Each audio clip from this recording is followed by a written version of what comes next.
ನಮ್ಮ ದೇಶದ ವಿದೇಶಾಂಗ ನೀತಿ ಡೊನಾಲ್ಡ್ ಟ್ರಂಪ್ ಅವರಿಗೆ ಅಡ ಇಟ್ಟು ಬಂದಿದ್ದಾರೆ ಆಗಲೇ. ಹೋದ ಬಾರಿನೇ ನಮ್ಗೆ ಏನೇನು ಸಂಕಷ್ಟ ಎದುರಾಯಿತು ನಿಮ್ಗೆ ಗೊತ್ತಿದೆ. ಝೀರೋ ಪ್ರಿಪೇರ್ಡ್ನೆಸ್ ಇತ್ತು ನಮ್ಮ ದೇಶದಲ್ಲಿ. ಯಾವ ರೀತಿ ಇಂಧನ ಸಚಿವರು ದಾರಿ ತಪ್ಪಿಸಿದ್ರು ಪಾರ್ಲಿಮೆಂಟ್ನಲ್ಲಿ, ಅದು ಕೂಡ ಇದು ಇದೆ. $100 ಪರ್ ಬ್ಯಾರೆಲ್ ಇದ್ದಾಗ ಬೆಲೆ ಏರಿಕೆ ಮಾಡಿದ್ರು. ಅದು $40 ಇಳಿದಾಗ ಬೆಲೆ ಇಳಿಸಿಲ್ಲ. ನಮ್ಮ ವಿದೇಶಾಂಗ ಸಚಿವರು ಇದ್ದಾರೋ ಇಲ್ವೋ, ನೀತಿ ಇದೆಯೋ ಇಲ್ವೋ, ಪ್ರಧಾನಮಂತ್ರಿಯವರು ಹೋಗ್ಬಿಟ್ಟು ವಿದೇಶದಲ್ಲಿ ರೀಲ್ಸ್ ಮಾಡೋಕ್ಕಿದ್ದಾರಾ, ಏನು ನೀತಿ ಮಾಡೋಕ್ಕಿದ್ದಾರಾ, ಅದೇ ಗೊತ್ತಾಗ್ತಾ ಇಲ್ಲ ನನಗೆ.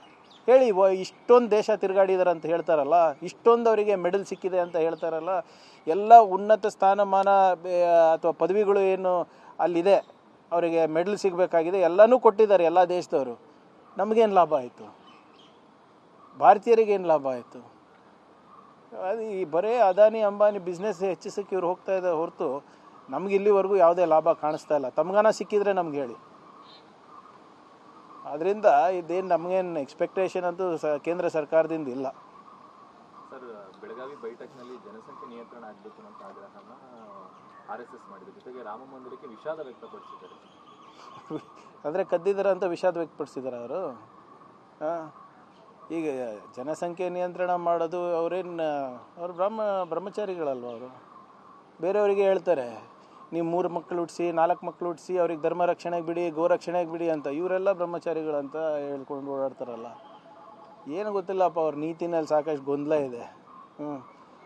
ಅವರಿಗೆ ಗೊತ್ತಿಲ್ಲ ಅವರ ಸಂಸ್ಥೆ ಏನು ಮಾಡ್ತಾಯಿದೆ, ಹೇಗೆ ಮಾಡ್ತಾಯಿದೆ, ಅವರ ಸಂವಿಧಾನ ಏನಿದೆ ಅಂತ ಗೊತ್ತೇ ಇಲ್ಲ. ನೀವು ಅವ್ರ ಸಂವಿಧಾನ ತೆಗೆದು ಓದ್ಬಿಡಿ. ಅವ್ರದ್ದು ಸಾಕಷ್ಟು ರಾಮ ಮಂದಿರ ದೇಣಿಗೆ ಅಕ್ರಮ ನೋಡಿ. ಫಸ್ಟು ಒಪ್ಕೋಬೇಕು ಅವರಿಂದ ತಪ್ಪಾಗಿದೆ ಅಂತ. ತಪ್ಪಾಗ್ಬಿಟ್ಟು ಸಾರ್ವಜನಿಕರಲ್ಲಿ ಕ್ಷಮೆ ಕೇಳಬೇಕು. ಸುಮ್ಮನೆ ಯಾವುದೋ ಪ್ರೆಸ್ ನೋಟ್ ಕೊಡೋದಲ್ಲ ಅದು. ಎಲ್ಲ ಜನರು ಕೂಡ ಅಲ್ಲಿ VHP ಕಾರ್ಯಕರ್ತರು, ಪದಾಧಿಕಾರಿಗಳು, VHP ಅಧಿಕೃತ ಅಂಗಸಂಸ್ಥೆ RSSದು. VHP ಹುಟ್ಟಾಕಿದ್ದೆ RSS. ಒಫಿಷಿಯಲಿ ಅವರಿಗೆ ನೆಂಟಿದೆ, ಅಧಿಕೃತವಾಗಿ ಅವರೆಲ್ಲ ಸಂಬಂಧಿಕರೇ ಇದ್ದಾರೆ ಎಲ್ಲರೂ. ಅದ್ರ ಬಗ್ಗೆ ವಿಷಾದ ವ್ಯಕ್ತ ಅಲ್ಲ, ಡಿಸ್ಮ್ಯಾಂಟಲ್ ಮಾಡ್ಬೇಕು ನನ್ನ ಪ್ರಕಾರ ಅಂತ. Publicly you should apologise. ಮಿಕ್ಕಿದೆಲ್ಲ ಪಬ್ಲಿಕಲ್ಲೇ ಮಾಡ್ತೀರಲ್ಲ.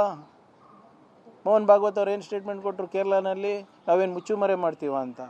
ಇದ್ಯಾಕೆ ಮುಚ್ಚುಮರೆ ಮಾಡ್ತಾ ಇದ್ದೀರಾ? ಮತ್ತೆ ಪಬ್ಲಿಕಲ್ಲಿ ಬಂದು ವಿ ಆರ್ ಎಕ್ಸ್ಟ್ರೀಮ್ಲಿ ಸಾರಿ, ಇವತ್ತೇನು ಕೋಟ್ಯಾಂತರ ಭಕ್ತಾದಿಗಳ ಮನಸ್ಸಿಗೆ ನೋವಾಗಿದೆ, ಘಾಸಿ ಆಗಿದೆ, ಅದಕ್ಕೆ ನಾವು ಕ್ಷಮೆ ಕೇಳ್ತೀವಿ ಅಂತ ಹೇಳಬೇಕು.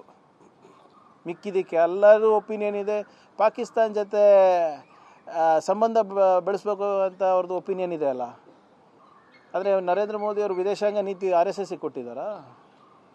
ಆರ್ಥಿಕ ಪರಿಸ್ಥಿತಿ ಬಗ್ಗೆ, ಉದ್ಯೋಗದ ಬಗ್ಗೆ, ಎಲ್ಲದ ಬಗ್ಗೆ ಒಪಿನಿಯನ್ ಇದೆ. ಇದ್ರ ಬಗ್ಗೆನೂ ಆಚೆ ಬಂದು ದಯವಿಟ್ಟು ಕ್ಷಮೆ ಕೇಳಿ ಜನರದು.